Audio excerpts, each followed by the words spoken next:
Assalamualaikum warahmatullahi wabarakatuh. Kembali lagi bersama saya Siti Nur Hidayah dalam podcast Ragam Sosiologi Hukum tentang masyarakat yang ada di sekitar kita. Di sini saya bersama rekan saya Roisatun Nikmah dari masyarakat Ringinrejo. Di sini kami akan berbincang-bincang mengenai penegakan hukum aturan lalu lintas melalui e-tilang. Oke. Selamat siang Mbak Rois. Selamat siang Mbak. Bagaimana kabar Anda hari ini? Alhamdulillah kabar saya baik. Baik ya Mbak ya. Ya. Mbak, apakah Anda mengetahui tentang aturan lalu lintas yang terbaru mengenai e-tilang?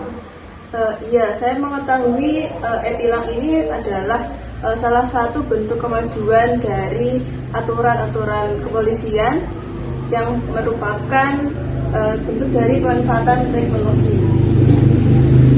Sudah pernah melihat secara langsung Mbak terkait mobil Incar tersebut? Saya sudah pernah melihat mobil Incar tersebut ketika saya hendak pergi ke Tulungagung. Saya berpapasan dengan mobil e-tilang itu.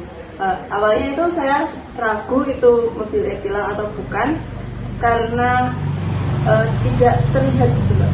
Tapi ada, kan kita sebelumnya dikasih tahu juga melalui media sosial terkait warna-warna mobil e-tilang itu apa saja, dan ternyata itu benar Mobil e-tilang.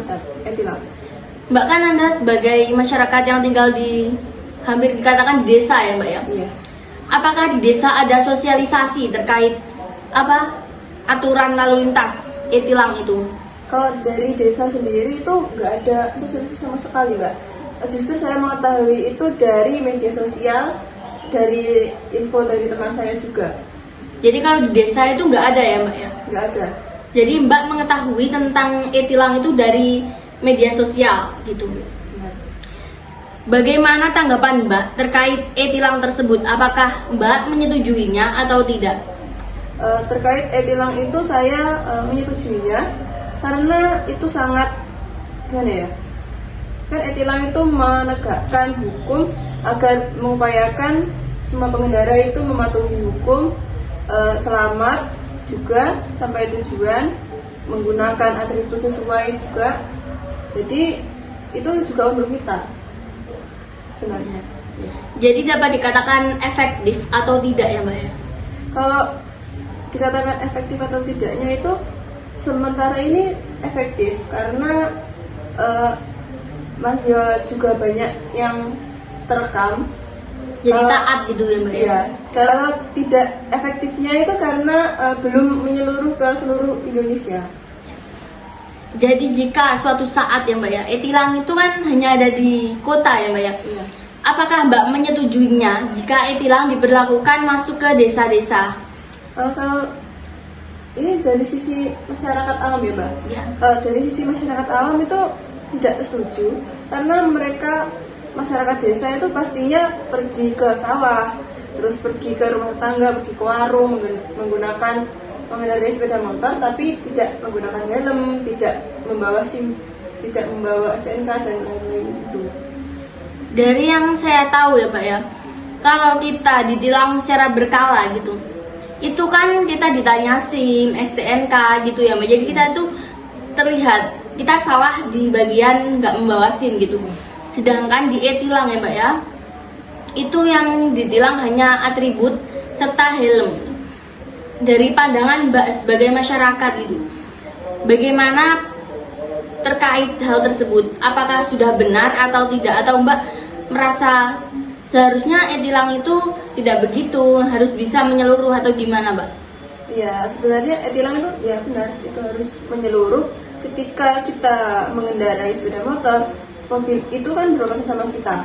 Jadi mobil itu juga harus bisa mendeteksi kita punya SIM atau tidak, kita membawa STNK atau tidak. Mungkin mobil itu nanti bisa dilengkapi dengan barcode atau alat yang lain yang bisa mendeteksi SIM dan STNK atau surat-surat kendaraan yang lain. Mbak, apakah Mbak sudah melakukan pelanggaran sebelumnya? Alhamdulillah selama ini saya belum pernah ditilang. Jika kalau pelanggaran kecil seperti menerobos lampu merah, terus tidak menggunakan helm, itu saya pernah melakukannya. kan kalau kita ditilang secara berkala itu kan dendanya mahal ya Mbak ya. Sedangkan kalau ditilang secara elektronik itu lebih murah. Bagaimana pandangan Mbak terkait pungli tersebut? Sebenarnya sama aja Mbak. Saya pernah membaca dalam sebuah artikel itu denda yang tidak menggunakan helm saat terekam mobil incar itu dendanya juga banyak, sebanyak kalau nggak salah itu 250.000.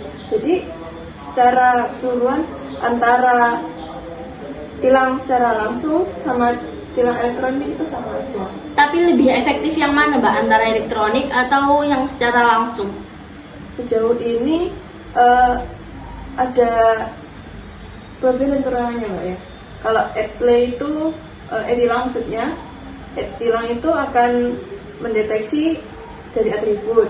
Kalau yang langsung itu bisa keseluruhan. Jadi kalau efektifnya itu efektif secara langsung, akan tetapi banyak oknum yang menyalahgunakan itu. Jadi mereka menaikkan sanksi dendanya itu dinaikkan jadi banyak.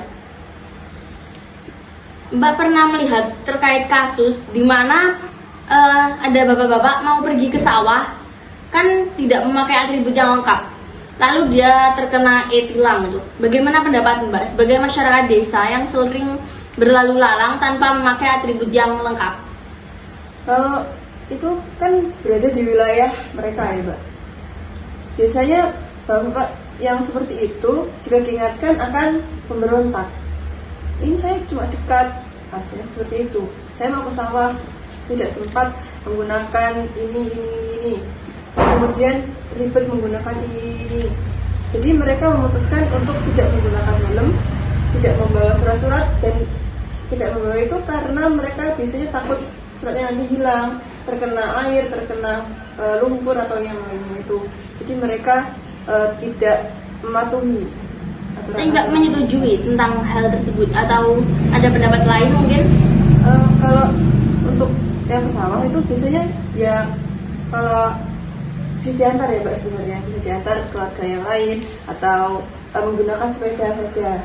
Tapi kalau jaraknya jauh ya diantar Menggunakan motor? Iya, oleh kerabat atau siapa gitu.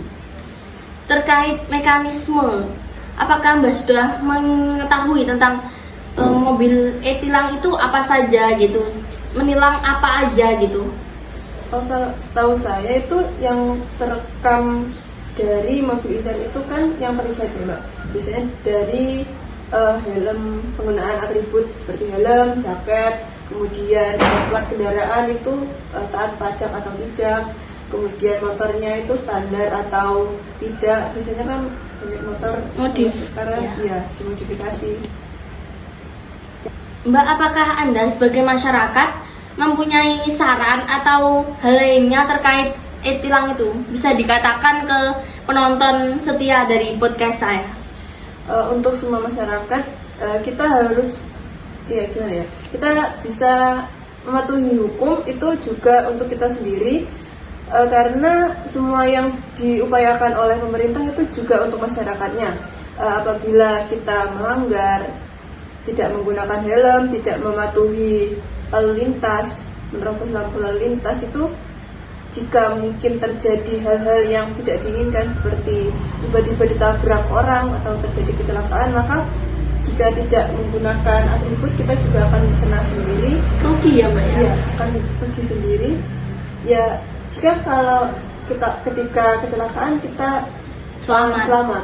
Kalau alhamdulillah ya, kalau kita meninggal di tempat gitu. Juga kemudian jika cedera mungkin bisa jadi cedera parah dan kendaraan kita jadi habis banyak juga. Bagi penonton setia dari ragam sosiologi hukum, dapat disimpulkan bahwa banyak hal positif maupun negatif terkait penerapan aturan lalu lintas melalui e-tilang ya. Mulai dari SIM atau atribut lainnya itu banyak yang menuai sisi positif gitu. Tapi banyak juga yang menolak terkait hal tersebut ya. Baik, karena dirasa waktunya sudah habis, Jadi saya bersama rekan saya mohon pamit undur diri apabila ada kelebihan dan kekurangannya. Sekian dari saya. Wassalamualaikum warahmatullahi wabarakatuh.